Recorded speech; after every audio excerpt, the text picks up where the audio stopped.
Meus queridos irmãos, que a paz do Senhor nos envolva a todos nesta noite. Quando Jesus se encontrou com Pilatos, foi um encontro de extremos. De um lado estava a sabedoria plena sobre a terra, e do outro lado a ignorância contumaz.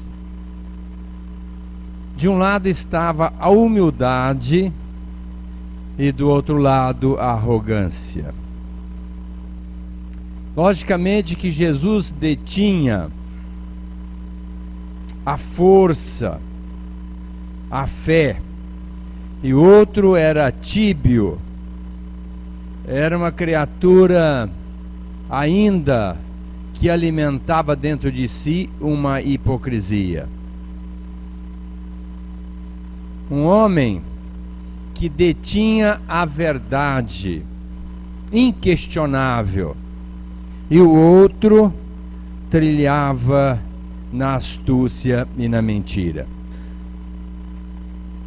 Certamente, esse encontro de Jesus com Pilatos retrata muito bem o encontro dele conosco até o dia de hoje. Porque nós não somos tão diferentes de Pilatos, embora Jesus continue sendo o mesmo. Quando Jesus se apresenta na sua altivez espiritual, se defrontou com um homem de cabeça erguida, com cetro na mão, com a coroa na cabeça, ostentando o título que o poder de Roma lhe dava naquele momento de poder julgar Jesus.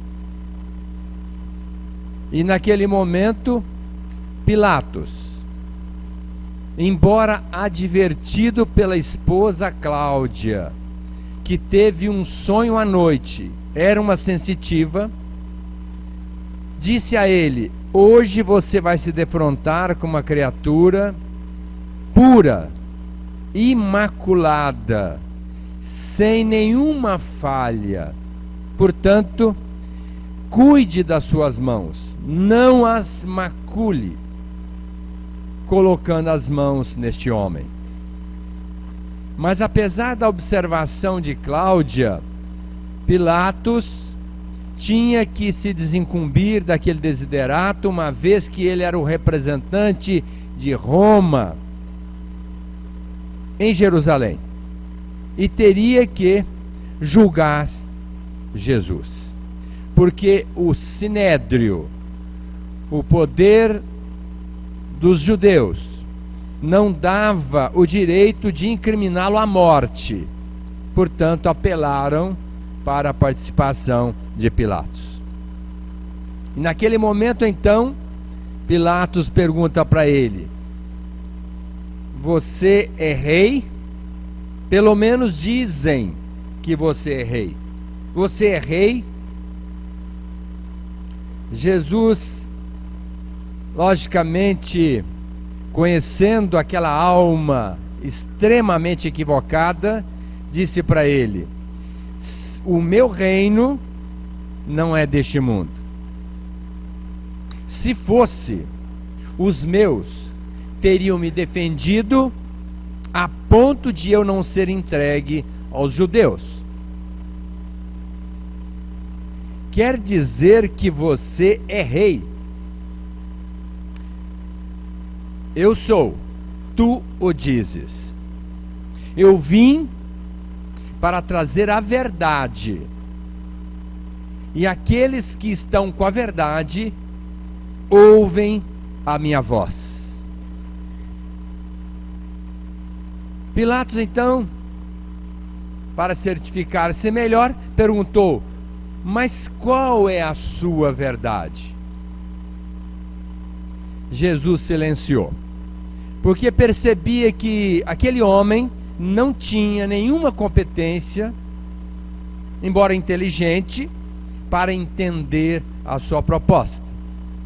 E silenciou. Fale, homem. Fale. Eu tenho condição de salvar a sua vida.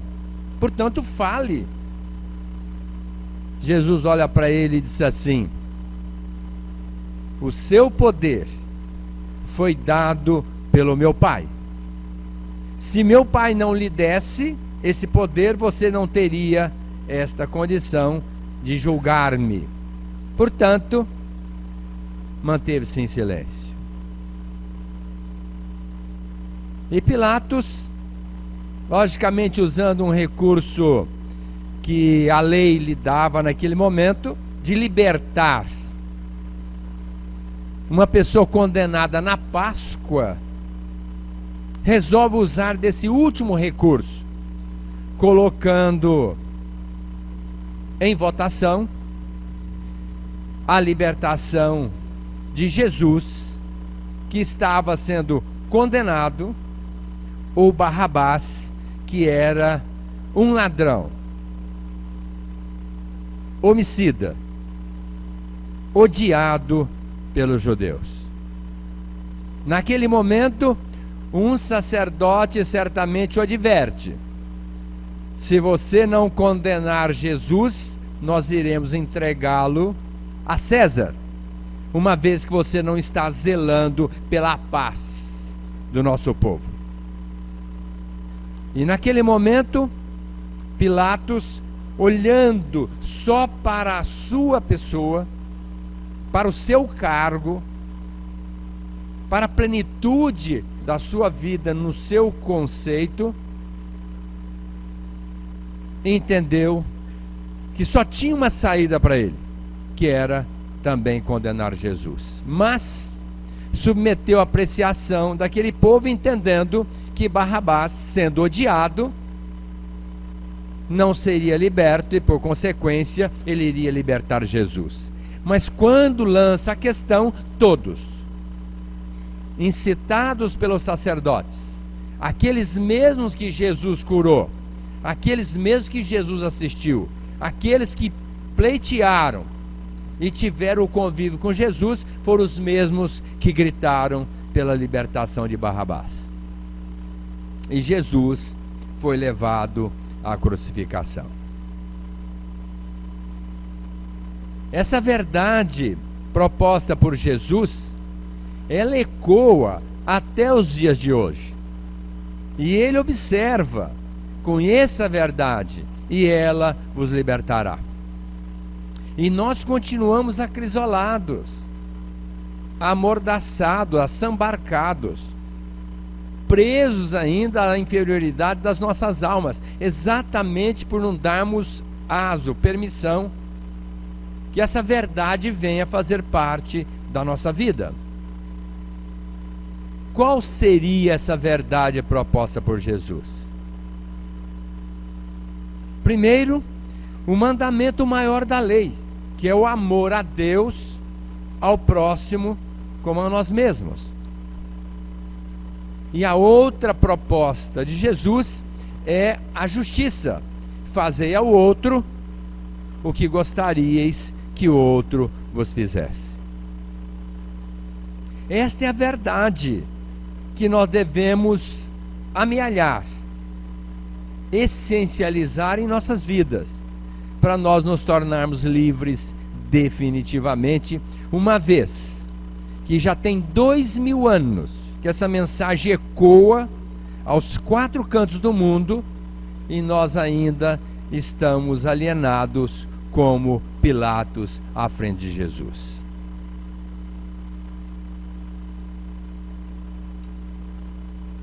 O que seria esse amor? Porque é muito fácil falar eu amo. É muito fácil. Mas quem ama tem pelo menos que ser coerente com o movimento. Porque ninguém diz que ama sem atirar os braços para abraçar a criatura. Ninguém diz que ama sem afagar a outra pessoa que está à sua frente. Então o amor exige movimento. Agora, não esse amor hipotético, fantasioso, onde a criatura diz que ama, mas não faz nada para demonstrar esse amor. A começar dentro do próprio lar, na comunidade, no trabalho, na casa religiosa, onde quer que seja. Quando o sacerdote, lá do templo, um fariseu, perguntou para Jesus qual o maior mandamento da lei, ele disse: amar a Deus, o próximo como a ti mesmo. Só que aquele homem não entendeu o que seria esse amar. Eu estava operando outro dia e o enfermeiro entrou na sala dizendo assim: eu odeio aquela mulher. Não vou citar o nome, porque não tem nada a ver. Era uma artista de televisão. E eu fiquei assim, ele falou de uma maneira tão efusiva que eu parei a cirurgia e perguntei: mas quem é esta pessoa? E por que razão você está odiando essa mulher? Porque ela falou que a gente não tem que amar a Deus, tem que respeitar Deus. Que absurdo! Ela deveria que morrer mesmo, porque essa pessoa na televisão, na mídia, fala uma absurdidade dessa, que a gente não tem que amar a Deus, apenas respeitá-lo. Que absurdo! Então eu perguntei para ele: e você ama a Deus? Lógico que eu amo. E eu fui para casa refletir se realmente ele estava com a verdade. Como uma pessoa pode amar a Deus dizendo que odiava a outra só porque ela disse que deveria apenas respeitar Deus e não amá-lo? É uma incoerência. E ao ir para casa e analisar o acontecido, eu cheguei a uma conclusão: que amar são três coisas, são três conotações, são três comportamentos. O primeiro deles é compreender, o segundo é valorizar e o terceiro é respeitar. Porque não tem como amar uma criatura sem compreendê-la, sem valorizá-la e sem respeitá-la. Talvez a artista quisesse dizer isso, que nós não precisamos amar Deus, mesmo porque nem nós não o conhecemos, mas respeitá-lo naquilo que ele representa na nossa modesta capacidade de entender. Então essa grande verdade que ecoa forte em nossa mente deve ser bem analisada, entendida e vivenciada por todos nós. Se nós dissermos que compreendemos o animal, o valorizamos e o respeitamos, certamente nós o amamos. Mas se não compreendemos o animal, se não valorizarmos o animal e não respeitarmos-lo, logicamente nós não o amamos. Então, o amor é a capacidade que a pessoa tem de compreender, valorizar e respeitar aquela criatura ou aquele elemento que está ao seu lado.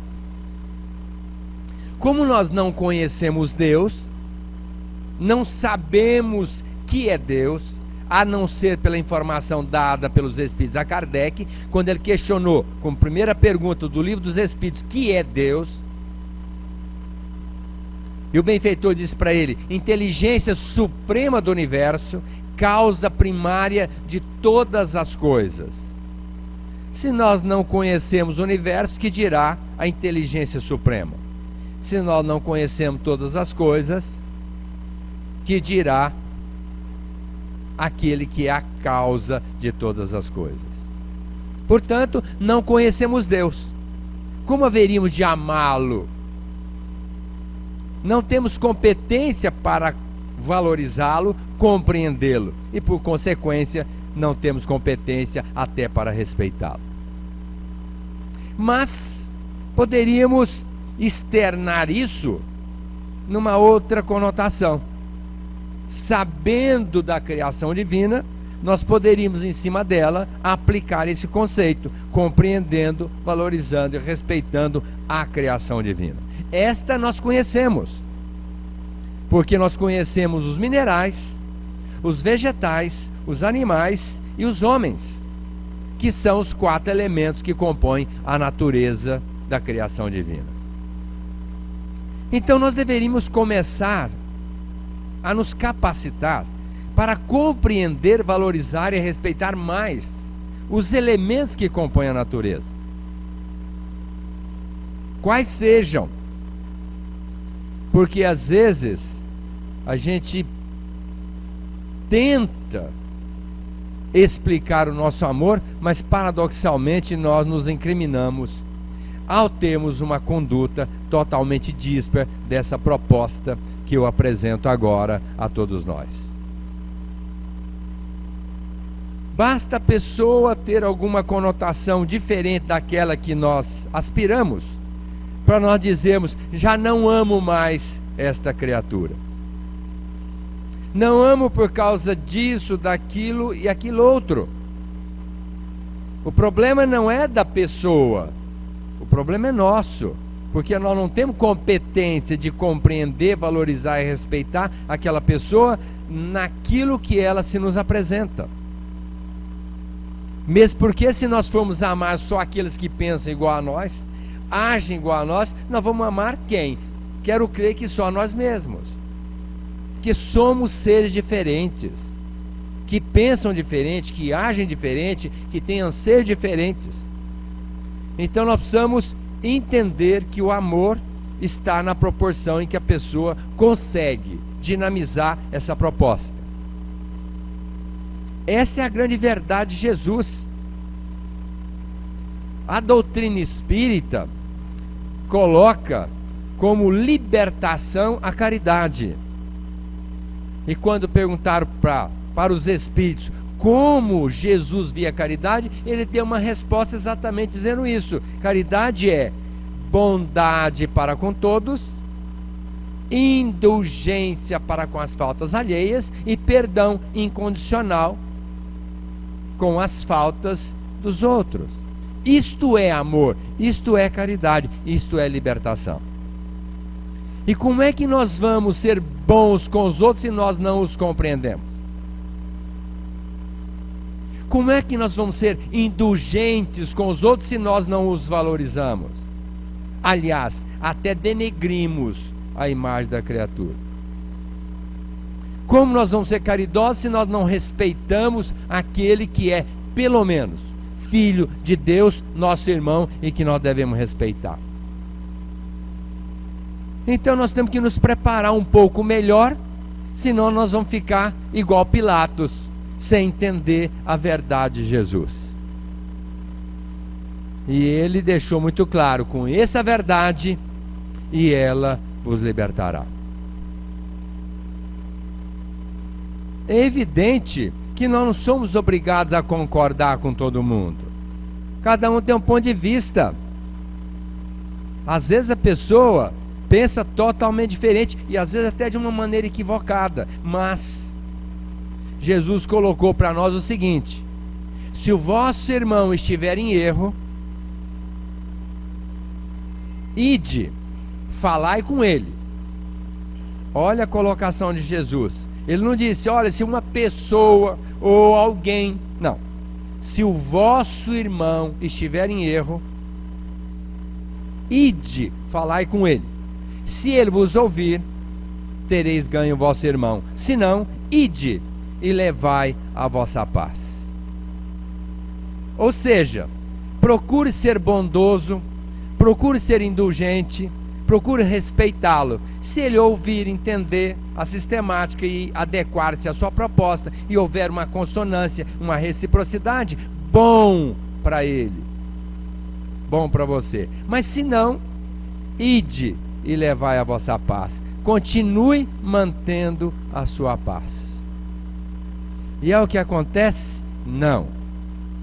Quando nós abordamos alguém, essa criatura pensa diferente ou faz uma colocação díspara da nossa proposta, nós já fechamos o tempo com esta pessoa. E passamos a cultivar pensamentos em desalinho em relação à pessoa. Quando não, de uma maneira maledicente, nós incriminamos a pessoa. E às vezes chegamos ao absurdo de agredi-la de outra forma. Então nós criticamos Pilatos. Pilatos foi um fraco. Sim, certamente. Poderia naquele momento ter a oportunidade de sublimar-se, de defender um humilde, defender uma pessoa simples, defender uma pessoa impoluta, imaculada, como Cláudia o observou para ele. Mas não. Foi, no mínimo, egoísta, orgulhoso, negligente, irresponsável, apenas analisando o que lhe era devido para viver uma vida plena. Nós temos que analisar muito os nossos comportamentos em relação às pessoas que convivem conosco, dentro de casa, no trabalho, dentro da casa religiosa. Nós estamos valorizando essas criaturas, nós estamos compreendendo essas criaturas, nós estamos respeitando essas criaturas, nós estamos amando essas pessoas. Certamente, se o fizermos, estaremos libertando a nossa alma no cumprimento dos nossos deveres.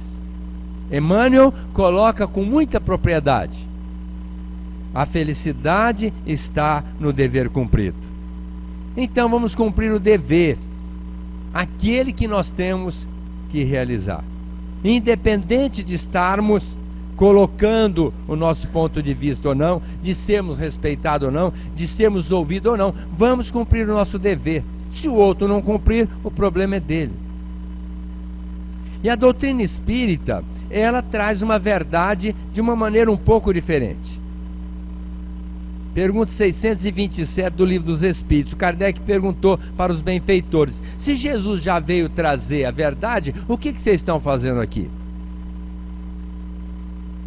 E o amigo espiritual respondeu a Kardec: nós viemos porque Jesus falava por parábolas e alegorias, dando margem que o homem interpretasse de uma maneira às vezes equivocada, mas nós viemos trazer a verdade para desmascarar os hipócritas e confundir os orgulhosos.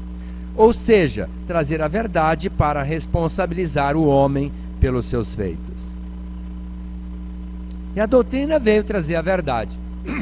E por incrível que pareça, como disse o benfeitor a Kardec, o Kardec perguntou: será a religião do futuro? Não, será o futuro das religiões, porque a doutrina espírita está estribada em 5 verdades, que o tempo vai consumar, que o tempo vai ratificar, que as ideologias, filosofias, as religiões vão ter que absorver as verdades propostas pela doutrina espírita. Uma verdade com uma lei natural. Não tem como contestar que existe dia e noite, nem que existe verão, inverno, primavera e outono. São leis naturais. Então, a doutrina espírita está estribada em leis naturais e que elas terão que ser fatalmente absorvidas pela comunidade a questão de algum tempo. A primeira verdade é de que existe um Pai de todos nós, que é Deus. E em sendo Pai de todos nós, nós somos irmãos. E se somos irmãos, como é que nós devemos nos tratar? Nos compreendendo, nos valorizando e nos respeitando. Não tem sentido achincalharmos, agredirmos verbalmente, mentalmente, qualquer tipo de agressão que seja, quem quer que seja. Somos todos irmãos. Que a sua palavra seja sim, sim, não, não, lógico. Nós temos a nossa expressão, nosso ponto de vista, e devemos trabalhar por ele quando ele fala em consonância com uma verdade, mas não querer empurrar para a criatura, fazendo com que ela compulsoriamente tenha que aceitar a nossa verdade. E é um Deus Pai, não é um Deus cobrador, vingativo, um Deus que é caprichoso. Não, é um Deus que faz a justiça, mas com extrema misericórdia. É um Deus que não está distante, Ele está dentro de nós. É um Deus que nós podemos a qualquer momento dizer para Ele, meu Pai. E saber que Ele está olhando para nós como Pai verdadeiramente, como filhos que somos. Que tudo que Ele faz é para o bem da gente. Não é sair por aí dizer que nós estamos sofrendo, que tudo que nós estamos passando é porque Deus. Não coloque a culpa em Deus. Deus faz tudo certinho. Nós temos que passar por provas, saldar os débitos. Quando um espírito é muito atrasado, ele apronta barbaridades. Mas quando ele evolui, se torna educado, ele sente a necessidade premente de reparar o erro. A última reencarnação de Judas foi com Joana d'Arc. Nós sabemos disso, segundo vários espíritos. Judas traiu Jesus há 1000 anos atrás, para voltar depois com Joana d'Arc, 1000 anos depois, para ressarcir o débito.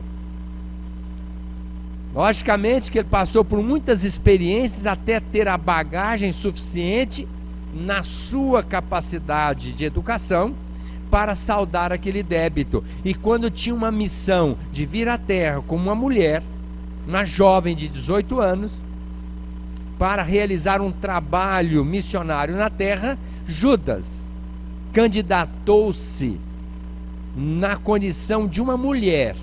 Logicamente que o espírito não tem sexo. Veio como uma mulher para resgatar o débito. E o que aconteceu com Joana d'Arc? Queimada numa fogueira, sem ter culpa de nada. Embora fosse uma médium sensitiva, que tinha visão do futuro, era uma médium de cura, curava as pessoas, só fazia o bem. E apesar de tudo isso, lhe custou a morte numa fogueira.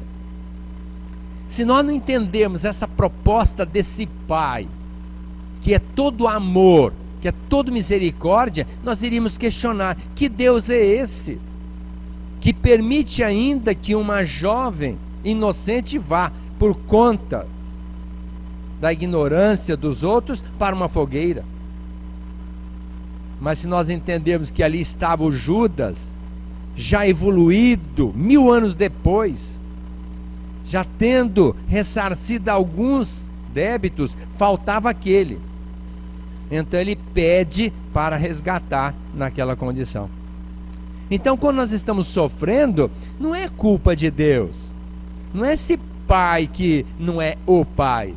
Não, continua sendo o Pai de misericórdia e de amor, embora de justiça, porque se ele deixar também correr solto, como é que faz?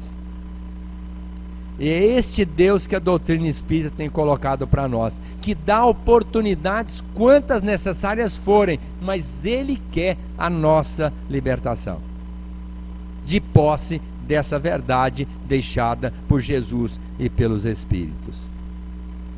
Uma outra verdade defendida pela doutrina espírita é que existem muitos mundos. Às vezes nós ficamos questionando: a Terra é o único lugar habitado? Pelo amor de Deus, a Terra é um grão de areia numa praia, em se tratando de um universo. É um mundinho tão pequeno, mas tão pequeno. Existem milhares, bilhares, uma terminologia impossível de ser mencionada, nem aquilatada pela nossa mente, de mundos habitados. Mundos primitivos, de onde nós viemos, mundo de expiação e prova, que é este que nós estamos vivendo, mundo de regeneração, que é o que a Terra está destinado a ser a partir de agora, na medida em que o homem for vivenciando essa verdade e se transformando, e transformando também a Terra, porque tudo evolui. A Terra evolui com a nossa evolução. Se nós não evoluirmos, a Terra não vai evoluir. Continuará sendo planeta de expiação e provas. Mundos felizes depois do mundo de regeneração, onde realmente o mal não mais existe, porque no mundo de regeneração ainda o mal existe, e somos passíveis, como espíritos falidos e falíveis, de reencarnar em mundos inferiores novamente. Porque passar para o mundo de regeneração não nos dá a garantia de que nós não iremos voltar a reencarnar em mundos inferiores. Como hoje nós sabemos que os espíritos voltados para o mal não mais reencarnarão na Terra. Espíritos deliberadamente voltados para o mal, nesta circunstância que nós estamos vivendo, vão reencarnar num planeta inferior à Terra e ter a ideia de um paraíso perdido, como os capelinos tiveram de um mundo da constelação do Cocheiro, que era o Capela. Vieram para a Terra porque não acompanharam a evolução do planeta. Se não acompanhar a evolução da Terra, serão tragados para um planeta inferior. Então, se nós quisermos galgarmos a este mundo de regeneração, ou seja, o planeta Terra em época futura, nós precisamos amansar o nosso coração. Uma vez que Jesus vaticinou: bem-aventurados os mansos, porque eles herdarão a terra. Os bravos não mais voltarão para a terra. Para chegarmos na condição de mundos divinos ou celestes, logicamente numa condição sublimada. É uma evolução de todos nós, e Deus não prioriza, Deus não facilita, Deus não age com parcialidade, Ele dá a todos as mesmas condições. Agora, cada um vai fazer a sua trajetória. O tempo é de acordo com a sua aplicação, é de acordo com o seu devotamento no cumprimento do seu dever. Tem gente que adia o dever de pai, dever de marido, dever de esposa, dever de cidadão, dever de político, tantos deveres de cristão, fica adiando. Também adia a felicidade, adia a angelitude que nos espera. Mas Deus, o tempo dele é o tempo mais elástico que nós podemos imaginar. Sabe que um dia nós todos seremos coroados com uma coroa de angelitude, mas o tempo é cada um que o faz. Uma outra verdade proposta por Jesus pela doutrina espírita: primeiro, Deus o Pai; segundo, a pluralidade dos mundos; terceiro, a comunicabilidade dos espíritos. Os espíritos sempre comunicaram conosco. Os tempos imemoriais falam disso. Os espíritos se comunicam conosco. Pergunta 459 do Livro dos Espíritos: os espíritos interferem em nossas vidas? Sim, mais do que imaginais, e de ordinário são eles que vos comandam. Quando nós saímos daqui pelo sono, em desdobramento, nós vamos para o mundo espiritual. E quem nós vamos encontrar do lado de lá? Certamente os nossos amigos espirituais, o nosso anjo guardião, que vai nos dizer: olha, fulano, o que você está fazendo está indo contrário à sua proposta reencarnatória. Olha aqui o que você programou. E nós levantamos até no outro dia de manhã com a proposta de mudar.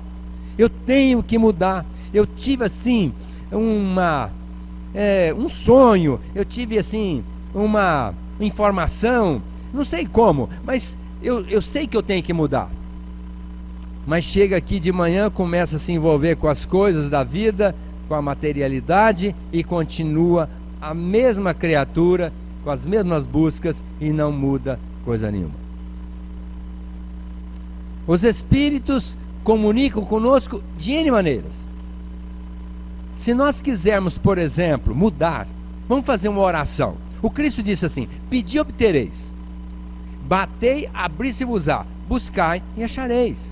Isso significa que o mundo espiritual age muito contiguamente conosco. bastando apenas haver uma sinceridade de propósito. Ou seja, eu vou orar, pedir a Jesus: Senhor, faça com que hoje eu mude a minha vida. Não tenham dúvida que Jesus vai olhar para nós e dizer assim: ah, deixa comigo, é hoje que você vai mudar, porque eu vou investir alto em você e você vai mudar. Mas é o que tem acontecido. A gente tem orado e pedido a Deus para a gente mudar mesmo de verdade. Nós achamos que nós estamos belos na fita, né? Está tudo bem, está tudo certo, o que eu estou fazendo está certo, está tudo ótimo, não tem que mudar coisa nenhuma. Olha, é mais uma vez o Pilatos lavando as mãos. Vou lavar as mãos, como quem diz: quero ficar fora dessa, não quero ter responsabilidade. Nós temos que ter responsabilidade perante a nossa vida. A nossa reencarnação é uma coisa de extremo valor, que foi programada com muito esmero no plano espiritual, com muito trabalho da espiritualidade, e o nosso anjo guardião tem algum tempo que vem cuidando de nós, para a gente mudar. O Gestas, aquele mau ladrão que foi crucificado com Jesus, ele se transformou quando viu Francisco de Assis. E o mentor dele, o anjo da guarda dele, encontrou Francisco de Assis, foi visto pelo Francisco de Assis e disse para ele: olha, eu aspirava esse momento, o encontro de Gestas, o meu tutelado, com o Senhor, porque graças a isso ele vai se transformar. 1000 anos aquele anjo guardião estava acompanhando aquele mau ladrão. Encarnava, desencarnava, reencarnava, e o anjo guardião cuidando daquele espírito. Só depois de 1000 anos, depois de Jesus, que ele encontra Francisco de Assis e se torna um franciscano.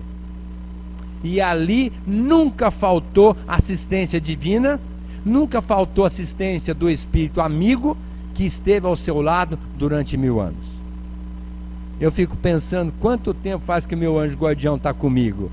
Deve ser mais de 1000 anos, para ver se eu consigo tomar jeito. E é assim que nós devemos fazer, procurar melhorar, porque se nós não fizermos nossa parte também, o plano espiritual não vai fazer aquilo que eles têm que fazer. O compromisso é com o Pai, não diretamente conosco. Porque se fosse assim, a gente poderia aprontar tudo e o Espírito vem e faz com que a gente torne um ser angélico. Não é assim. Tanto é que o Kardec perguntou: o anjo da guarda abandona a gente? Abandona. Quando? Quando a gente não o ouve. O anjo da guarda volta a nos assistir? Sim. Quando? Quando nós resolvemos ouvi-lo. Então o anjo da guarda está sempre comunicando conosco. Nós precisamos estar ouvindo-o, para bem aproveitarmos os seus conselhos. Uma outra verdade proposta pela doutrina espírita: lei de causa e efeito. Entendam, tudo o que nós fizermos é de nossa responsabilidade. Outro dia eu contei aqui uma história de uma amiga minha que foi para a África. Lembram-se? Que lá tinha uma menininha que estava comendo bolinho de terra e tomando uma xícarazinha de água, porque lá na África não tem comida e não tem água. Certamente nós iríamos perguntar: meu Deus, por que razão uma criança inocente na África comendo bolinho de terra e tomando uma xícara de água? Será que essa menina não aprontou alguma coisa muito grave aí no passado? Certamente que sim. Hoje tem muita gente fazendo coisas absurdas, achando que está tudo certo. Até que está certo na ótica dessa criatura, se é que ela pensa assim, mas na lei divina não está certo. E a lei está na consciência, porque por mais ignorante que seja a criatura, se perguntarmos para ela: isto é certo, você não é, e por que você faz? Sabe, tenta se justificar nos seus anseios, mas diante da consciência a pessoa sabe que aquilo é errado. E por que faz? Vai ter consequência. E a doutrina espírita não engana os seus adeptos. Você pode, conforme Jesus, escrever uma história, mas você vai ter que lê-la. O Cristo disse: a semeadura é livre, a colheita é certa, a cada um de acordo com as obras. Quem faz o bem, recebe o bem. Quem faz o mal, recebe o mal. Quem não faz nada, não recebe nada. Então a doutrina espírita enfatiza tanto a caridade e o amor como forma de libertação. Vamos usar esse apriorismo, vamos usar essa capacidade que nós temos de compreender, valorizar e respeitar o outro, fazendo ao outro o que nós gostaríamos que o outro nos fizesse. E o último elemento da verdade da doutrina é a reencarnação, que infelizmente ainda tem muita gente que não acredita, acha que morreu, acabou, que a morte já paga todos os pecados, que Jesus lavou os nossos pecados com o seu sangue, que Jesus veio para nos salvar, que nós já estamos salvos porque Jesus disse que veio para nos salvar. Não acreditem em nada disso. A reencarnação é um fato, que se não existisse teria que se criar com uma forma mentirosa, mas teria que se criar mesmo que fosse uma mentira. Mas nós sabemos que é uma verdade inconcursa, insofismável, que nós nascemos de novo. E Jesus era reencarnacionista. Tantas vezes ele falou da necessidade de nascer de novo, voltar para o ventre da mãe e recomeçar novamente a vida. Esta é mais uma misericórdia de Deus, que não tem nenhum filho a perder. Jesus colocou: meu Pai não tem nenhum filho a perder. Então os bandidos, os demônios, todos serão seres angélicos um dia, porque Deus sabe como fazê-lo. A criatura que apronta bastante volta na excepcionalidade, volta numa limitação, volta num sofrimento, volta numa situação às vezes até de misericórdia, para aprender tudo de novo, uma vez que ele não entendeu nada, ou pelo menos não ouviu com o ouvido de ouvir, não viu com o olho de ver, apenas olhou superficialmente e deu permissão aos seus anseios da materialidade. Esta é a verdade inconcursa que nos liberta, e nós precisamos ficar atentos, porque nós vamos desencarnar daqui a pouquinho e vamos chegar do lado de lá. E o Chico falou: como se vive, se morre; como se morre, se vive. Disse ele que quem faz o bem aqui tem uma boa infância no plano espiritual, e quem trabalha no plano espiritual tem uma boa infância aqui. Trabalha, logicamente, no bem. Então, esta é a grande verdade proposta pela doutrina espírita: a caridade como forma de libertação. Quando eu falei no começo que nós não somos muito diferentes do Pilatos, é porque ainda continuamos fracos diante das provas, continuamos mentindo para nós mesmos, agindo com hipocrisia, justificando umas coisas que nós sabemos que não é daquela forma. Continuamos orgulhosos, fazendo discriminação em relação a muitas outras criaturas. Agimos de uma maneira irreverente frente àquele que é nosso irmão, não sendo coerente com a verdade. Então não estamos muito diferentes de Pilatos, embora Jesus continue conosco até os dias de hoje. Cada mensagem que ele passa para nós é a reverberação da sua verdade. Agora nós precisamos ficar atentos, porque o tempo urge, e nós temos que apresentar alguma coisa do lado de lá, quando passar o filminho da nossa vida. Talvez vocês estejam dizendo: Aguinaldo, mas nós já sabemos de tudo isso. Falei: ótimo! Tudo na vida é o senso da repetição. Quando mais se fala, mais se ouve, mais se lê, mais se fala, mais se grava. E eu estou falando para mim, para que eu me trabalhe cada vez mais para não ser aquela encrenca que eu fui durante muito tempo nessa trajetória de vida. Agora que eu estou começando a entender a proposta de Jesus, é agora que eu estou começando a vislumbrar o que eu devo fazer para não me permitir as situações complicadíssimas que eu já passei nessa encarnação e gostaria até de minimizar na outra que virá fatalmente pela frente.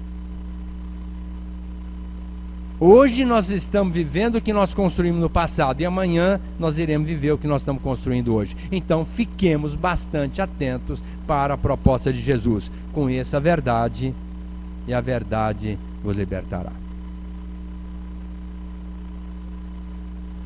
Jesus está aqui hoje, ouvindo cada um de nós, cuja vibração é a expressão do nosso sentimento, do nosso anseio, do nosso ideal, da nossa busca.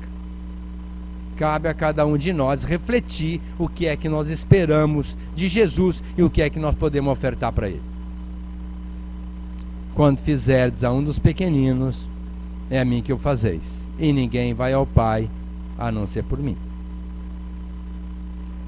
Como Jesus está aqui hoje, vamos então dizer para Ele: Senhor Jesus, enquanto a terra luta, sofre e não descansa, e o homem atribulado se exaspera, guardamos-te a vida e a presença na lembrança, cantando o teu Natal perante a nova era. A tua proteção é luz que não se altera, no tempo que se foi e no tempo que se avança.